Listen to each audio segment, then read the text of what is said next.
ओम शांति। 19 अगस्त 2014 साकार महावाक्य। बाबा कहते, मीठे बच्चे, बड़ा बाबा तुम बड़े आदमियों को ज्यादा मेहनत नहीं देते, सिर्फ 2 अक्षर याद करो, अलफ और बे। आज का प्रश्न, रूहानी बाप का मुख्य कर्तव्य कौन सा है जिसमें ही बाप को मजा आता है? उत्तर, रूहानी बाप का मुख्य कर्तव्य है पतितों को पावन बनाना।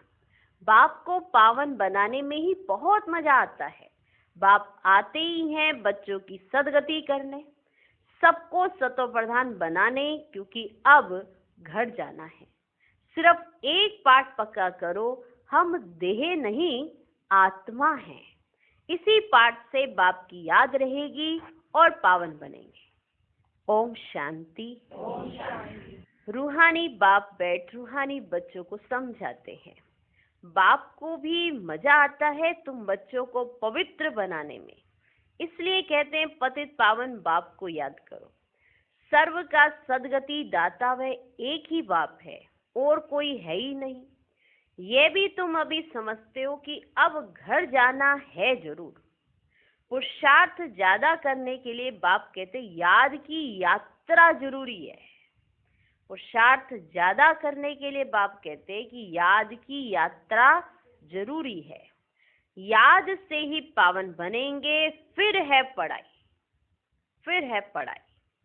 पहले अलफ बाप को याद करो, पीछे ये बादशाही जिसके लिए तुमको डायरेक्शन देते हैं। तुम जानते हो 84 जन्म कैसे लेते हैं। सतो प्रधान से तमो प्रधान बनते हैं, सीढ़ी नीचे उतरना होता है। अब फिर सतो प्रधान बनना है। सत्युग है पावन दुनिया, वहां एक भी पतित नहीं। कौन सी दुनिया में? सत्युग में। पर बने कब पावन? संगम पर। पहले टोटल पतित, फिर संगम पर आए तो पावन बन रहे हैं, और सत्युग में एक भी पतित नहीं। जो अभी सतो प्रधान बनने का पुरुषार्थ करते हैं वही पावन दुनिया के मालिक बनेंगे। मूल बात ही एक है, बाप को याद करने से सतो प्रधान बनना है। बाप कोई ज्यादा मेहनत नहीं देते हैं, सिर्फ कहते अपने को आत्मा समझो, बस। सिर्फ इतना कहते कि अपने को आत्मा समझो। बार बार कहते हैं पहले ये पाठ पक्का करो, हम देह नहीं, हम आत्मा हैं, बस। बड़े आदमी जास्ती नहीं पढ़ते हैं, 2 अक्षर में ही सुना देते हैं। बड़े आदमी को तकलीफ नहीं दी जाती है। तो यहाँ बड़ा आदमी कौन है? हम बच्चे। बड़ा बाबा अपने बड़े आदमियों को, माना हम बच्चों को जो बड़े हैं, उनको कोई तकलीफ नहीं देते हैं।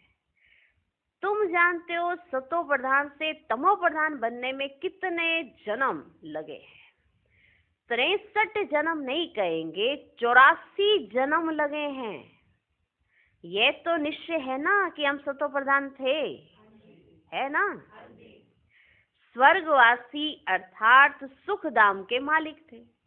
सुख धाम था जिसको ही आदि सनातन देवी देवता धर्म कहा जाता है। थे वह भी मनुष्य, सिर्फ दैवी गुण वाले थे। सतयुग में भी मनुष्य ही हैं, पर वो दैवी गुण वाले मनुष्य हैं। इस समय है आसुरी गुण वाले मनुष्य। ये तो शास्त्रों में लिख दिया है कि असुरों और देवताओं की युद्ध लगी, तब देवताओं का राज्य स्थापन हुआ। ये तो बाप समझाते हैं, तुम पहले असुर थे।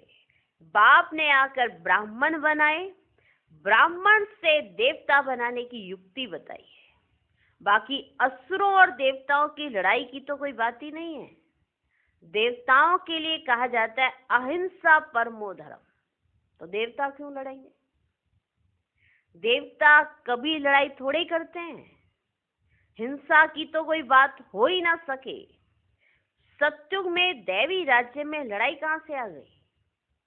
सतयुग के देवता यहाँ आकर असुरों से लड़ेंगे या असुर वहां देवताओं के पास जाकर लड़ेंगे? सतयुग के देवी देवता यहाँ आएंगे कलयुग में असुरों से लड़ने के लिए, या कलयुग के असुर सतयुग जाएंगे, आओ लड़ना है? कहाँ जाके लड़ेंगे? हो ही नहीं सकता ना। ये है पुरानी दुनिया और वो है नई दुनिया, फिर लड़ाई कैसे हो सकती है? दुनिया जब पुरानी है तो देवी देवता थोड़ा ही है, और जब देवी देवता है तो पुरानी दुनिया का कोई विवाह नहीं है, तो लड़ाई कैसे लगेगी? लड़ाई तो हो ना सके।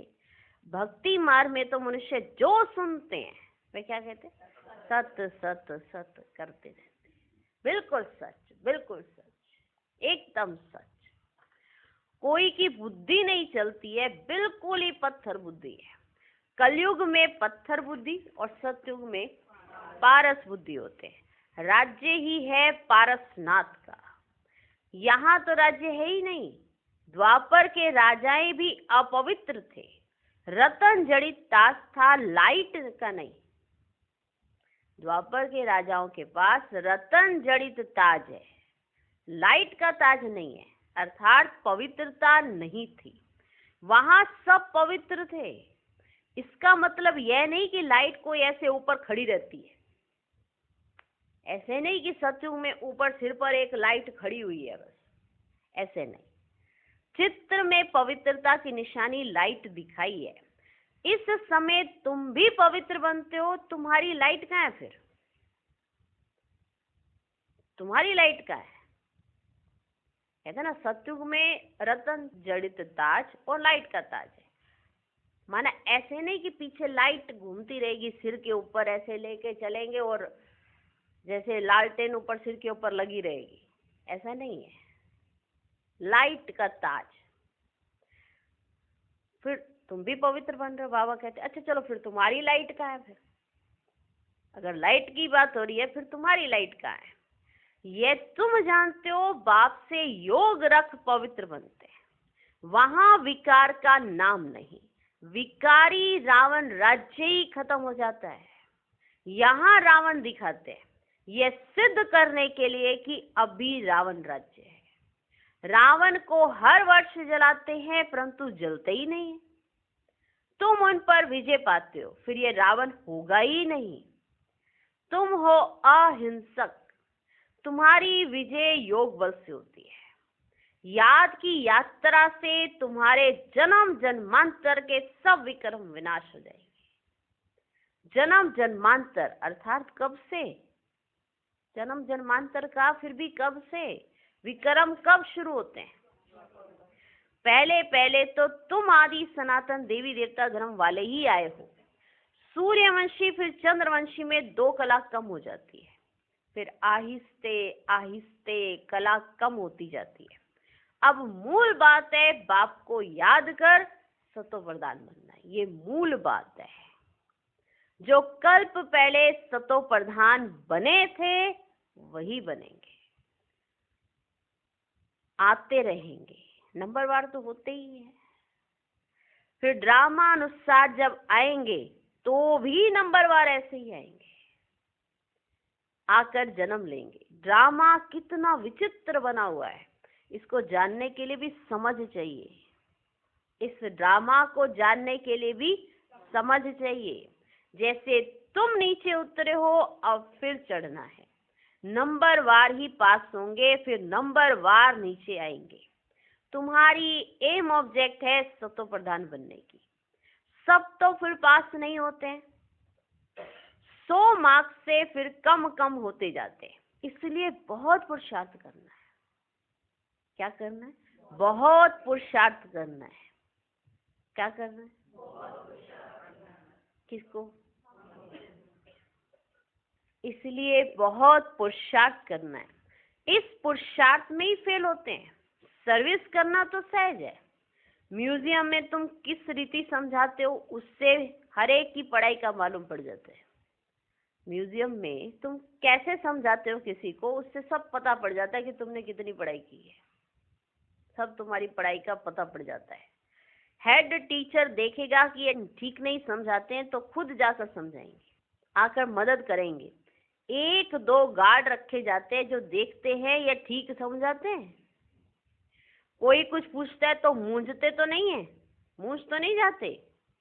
ये भी समझते हैं सेंटर की सर्विस से प्रदर्शनी की सर्विस अच्छी होती है, प्रदर्शनी से म्यूजियम में अच्छी होती है, सेंटर की सर्विस से प्रदर्शनी की सर्विस अच्छी होती है, प्रदर्शनी की सर्विस से म्यूजियम की सर्विस अच्छी होती है।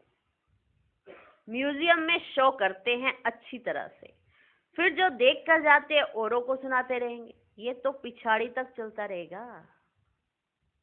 बाबा समझा रहे हैं याद की यात्रा और सेवा ये सब कैसे जुड़े हुए हैं। मूल बात है याद की यात्रा, जिससे तुम्हारे विक्रम विनाश होंगे, जिससे ही तुम पावन बनेंगे। ये गॉड फादरली वर्ल्ड यूनिवर्सिटी अक्षर अच्छा है, इसमें मनुष्य का तो नाम ही नहीं है। इनका उद्घाटन कौन करता है?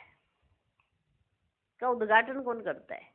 बाप ने कहा तुम बड़े आदमी से उद्घाटन कराते हो तो बड़े का नाम सुनकर बहुत आते हैं कि बड़ा आदमी आ रहा है, एक के पिछाड़ी ढेर आ जाएंगे। इसलिए बाबा ने दिल्ली में लिखा कि बड़े बड़े आदमियों की जो ओपिनियन है ना वे छपाओ, तो मनुष्य देखकर कहेंगे इनके पास इतने बड़े बड़े आदमी आते हैं, ये तो बहुत अच्छा ओपिनियन देते हैं। ये छपाना अच्छा है, जो जो अपने ओपिनियंस देते हैं वो छपाओ, ये छपाना अच्छा है। इसमें और तो कोई जादू आदि की तो बात ही नहीं है। इसलिए बाबा लिखते रहते हैं ओपिनियन का किताब बनना चाहिए, यहाँ भी बांटना चाहिए। गाया जाता है ना, झूठी काया झूठी माया झूठा सब संसार, इसमें सब आ जाते हैं। बहुत हैं जो कहते हैं ये रावण राज्य राक्षस राज्य है, रावण राज्य है और ये राक्षस राज्य है। पहले तो जिनका राज्य है उनको ख्याल आना चाहिए ना, हाँ, जिनका राज्य है उनको ख्याल आना चाहिए ना। कहते हम पतितों को पावन बनाओ, तो पतित पने में सब कुछ आ गया, पतित पने की बात में सब कुछ आ गया। सब कहते हैं हे पतित पावन, तो जरूर पतित ठहरे ना। तुमने ये चित्र भी राइट बनाया है कि पतित पावन परम पिता परमात्मा है या सब नदी नाले। अमृतसर में भी तालाब है, पानी सारा मैला हो जाता है, उसको वो लोग अमृत का तालाब समझते हैं। बड़े बड़े राजे लोग अमृत समझ तालाब साफ करते हैं कि अमृत साफ कर रहे हैं, बड़े बड़े राजे लोग। इसलिए नाम ही रखा है अमृतसर। अब अमृत तो गंगा जी को भी कहते हैं। पानी इतना गंदा हो जाता है, बात मत पूछो, इतना गंदा हो जाता है पानी। बाबा का इन नदियों आदि में स्नान भी किया हुआ है,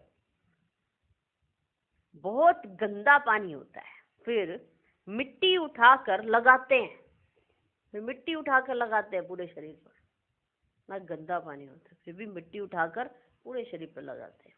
बाबा अनुभवी है ना, बाबा अनुभवी है ना, शरीर भी पुराना अनुभवी लिया है। इन जैसा अनुभवी कोई होगा नहीं, इन जैसा अनुभवी कोई होगा नहीं। बड़े बड़े वाइसराय किंग्स आदि से भी मुलाकात करने का अनुभव था। जवार बाजरी भी बेचते थे, बस 4-6 आना कमाया तो खुश हो जाते थे। बचपन में 4-6 आना कमाया तो खुश हो जाते थे। अब तो देखो कहाँ चले गए। गावड़े का छोरा फिर क्या बनते हैं, गावड़े का छोरा और फिर बनते क्या है। बाप भी कहते हैं मैं साधारण तन में आता हूँ। ये अपने जन्मों को नहीं जानते हैं, कैसे 84 जन्म ले पिछाड़ी में छोरा बना। ये बाबा बैठ समझाते हैं, ये बाबा बैठ के समझाते हैं कि ये पिछाड़ी में छोरा कैसे बन गया। चरित्र ना कृष्ण के हैं ना कंस के हैं, चरित्र तो ना कृष्ण के हैं ना ही कंस के हैं। मटकी फोड़ना, मटकी फोड़ी आदि ये सब तो कृष्ण के लिए झूठ बोलते हैं। बाप देखो कितना सिंपल सा बताते हैं, मीठे मीठे बच्चों उठते बैठते तुम सिर्फ माँ में कम याद करो। मैं ऊंचते ऊंच सभी आत्माओं का बाप हूँ। तुम जानते हो हम सब ब्रदर्स हैं, वह बाप है। हम सभी ब्रदर्स एक बाप को याद करते हैं। वे तो हे भगवान, हे ईश्वर कहते हैं ना, परंतु जानते तो कुछ भी नहीं है। बाप ने अभी परिचय दिया है। ड्रामा के प्लान अनुसार इनको गीता का युग कहा जाता है, इसलिए बाप आकर ज्ञान सुनाते हैं जिससे ऊंच बनते हो। आत्मा भी शरीर धारण कर फिर उवाच करती है। बाप को भी दिव्य अलौकिक कर्तव्य करना है तो शरीर का आधार लेते हैं। आधा कल्प मनुष्य दुखी होते हैं तो फिर बुलाते हैं। बाप कल्प में एक ही बार आते हैं। तो तुम बार बार पाठ बजाते हो। तुम तो बार बार पाठ बजाते हो, मैं एक ही बार पाठ बजाता हूँ। तुम तो बार बार पाठ बजाते हो। आदि सनातन है देवी देवता धर्म, वे फाउंडेशन है ही नहीं। उन्हों के बाकी सिर्फ चित्र रह गए। तो बाप भी कहते हैं तुमको ये लक्ष्मी नारायण बनना है। एम ऑब्जेक्ट तो सामने खड़ा है। यह है आदि सनातन देवी देवता धर्म। बाकी हिंदू धर्म तो कोई धर्म ही नहीं है। हिंदू धर्म कोई धर्म है ही नहीं। हिंदू तो हिंदुस्तान का नाम है, उससे लिया गया है। जैसे सन्यासी ब्रह्म अर्थात रहने के स्थान को भगवान कह देते हैं ना, वैसे ये फिर रहने के स्थान को अपना धर्म कह देते हैं। हिंदू रहने का स्थान है हिंदुस्तान। अब कह दिया जो हिंदुस्तान में रहते हैं वो है हिंदू, ठीक है।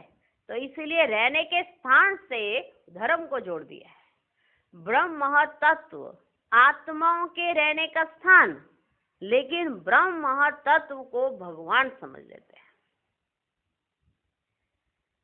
तो वैसे ही फिर रहने के स्थान को अपना धर्म कह देते हैं। आदि सनातन कोई हिंदू धर्म थोड़े ही था।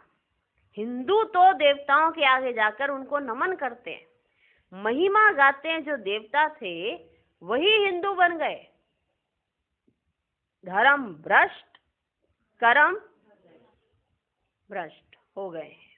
जिसका धर्म भ्रष्ट हो जाता है ना, उसके कर्म भी भ्रष्ट हो जाते हैं। धर्म भ्रष्ट, कर्म भ्रष्ट हो गए और सभी धर्म कायम है। ये देवता धर्म ही प्राय लोप है। और नारे देखो कितने लगते हैं, आदि सनातन देवी देवता धर्म की जय लगते हैं। लेकिन यही देवी देवता धर्म ही प्राय लोप है। आप ही पूज्य थे, फिर पुजारी बन देवताओं की पूजा करते। कितना समझाना पड़ता है, कितना समझाना पड़ता है। कृष्ण के लिए भी कितना समझाते हैं। ये स्वर्ग का पहला प्रिंस है, तो अब 84 जन्म भी शुरू उनसे ही होंगे, क्योंकि ये स्वर्ग का पहला प्रिंस है। तो 84 जन्म की शुरुआत उनसे ही होंगे।